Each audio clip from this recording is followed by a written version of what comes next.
मैं यहां आया हूं तब हुड्डा साहब को जरूर कहना चाहता हूं, हुड्डा साहब, चुनाव आता है तब बीसी बीसी बीसी बीसी की माला जपते हो। कांग्रेस पार्टी हमेशा से पिछड़ा वर्ग की विरोधी रही, ओबीसी की विरोधी रही। अमित शाह हरियाणा में कहा, मैं बनिया का बेटा हूं। अमित शाह ने भाषण के दौरान कांग्रेस पर किया हमला। शाह ने कहा, कांग्रेस पार्टी हमेशा से पिछड़ों के विरोधी रही है। कांग्रेस ने हरियाणा के विकास के लिए कुछ नहीं किया। हरियाणा के महेंद्रगढ़ में अमित शाह का हुंकार। नमस्कार, मैं नेहा द्विवेदी और आप देख रहे हैं सच टॉक्स। आज महेंद्रगढ़ में यानी कि हरियाणा में केंद्रीय मंत्री अमित शाह वहां पे गए और वहां पे उन्होंने भाषण दिया। वहां पे उन लोगों को उन्होंने संबोधित किया जो पिछड़े हैं, जिस पे सरकार ध्यान नहीं देती है। उन्होंने हुड्डा साहब को भी चेतावनी दी और इसके चलते उन्होंने कांग्रेस पर भी निशाना साधा है। उन्होंने कांग्रेस को कहा है कि हमेशा पिछड़े की दुश्मन रही है कांग्रेस सरकार, और जहां तक बात रही बीजेपी पे, हमेशा आरोप प्रत्यारोप करती रहती है, हमेशा बीजेपी के काम पे उंगली उठाती रहती है। लेकिन उन्होंने ये भी कहा कि हुड्डा साहब, मैं भी बनिए का लड़का हूं। आगे देखिए हमारी ये खास रिपोर्ट। हरियाणा के महेंद्रगढ़ में पिछड़ा वर्ग सम्मान सम्मेलन को संबोधित करते हुए केंद्रीय गृह मंत्री अमित शाह ने कहा कि हरियाणा की भूमि वीरों की भूमि है।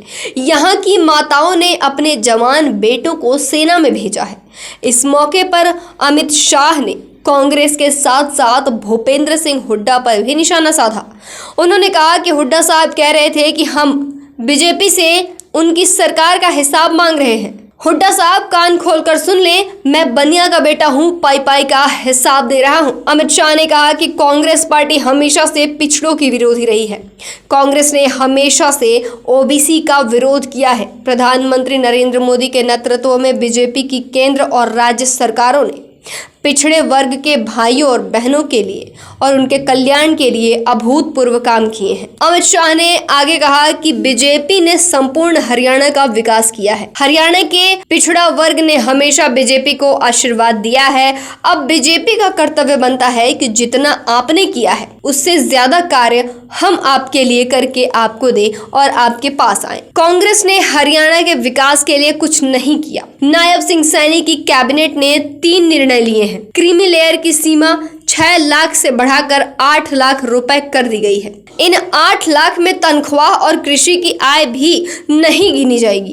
गृह मंत्री ने कहा कि अब हर बच्चे को ओबीसी का फायदा मिलेगा। केंद्रीय गृह मंत्री ने कांग्रेस कर्नाटक में पिछड़ा वर्ग ओबीसी का आरक्षण छीनकर मुसलमानों को देना चाहती है कि अगर हरियाणा में इनकी सरकार बन गई तो यहाँ भी ये ऐसा ही करेंगे। वहीं अमित शाह ने नायब सिंह सैनी को लेकर कहा कि ये सीएम बनने के बाद भी कॉमन मैन है। इनका दरवाजा 24 घंटे 365 दिन आपके लिए खुला रहेगा।